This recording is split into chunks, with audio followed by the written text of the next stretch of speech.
העבודה הראשונה שלי ושל הצוות שלנו, צוות שמחה באקסטרים. הצוות שמחה באקסטרים זה הנהגים המופלאים שלהם מגיע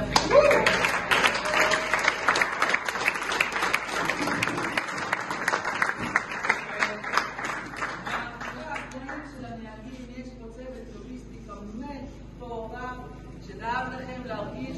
אני מספר לכולם על הפרויקט הזה עם האוכל במיוחד שאנחנו דואגים שיהיה לכם כמו בחתונה 6 סוגי מסרים שזה בחתונה שלי לא היה. שזה אתה נשוי עד היום. ברוך השם 24 שנה עם אותו אחת איתו איתי.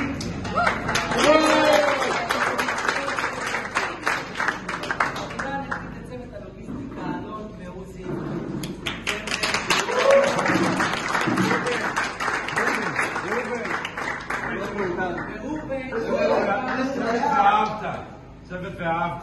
זה צוות ואהבת, זה עוזי ואלון, שהם פה דואגים לכל הפרטים הכי קטנים. תודה רבה, אנשים.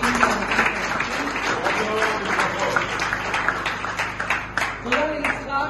רגע. תעצרו אותו.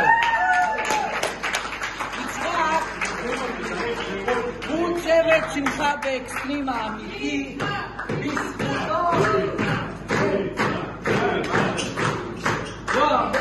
עכשיו באמת נעצור הכל. בזכותו הקמנו את הקבוצה הזאת. אני רציתי לעשות משהו לזכרו של הגיבור שלי, כל אחד רוצה לעשות משהו לזכרו של גיבור, ובזכות יצחק הצלחנו להגיע לצוות שמחה באקסטרים. קמתי בבוקר, אמרתי אני רוצה לקחת אותו לטיול טרקטורונים כי זה מה שהוא הכי אוהב, והצלחנו לקחת אותו לטיול טרקטורונים במשך 5 שעות. רק אני תפות עולה על גמלים, עולה על זה. עולה על זה. בשורה התחתונה 5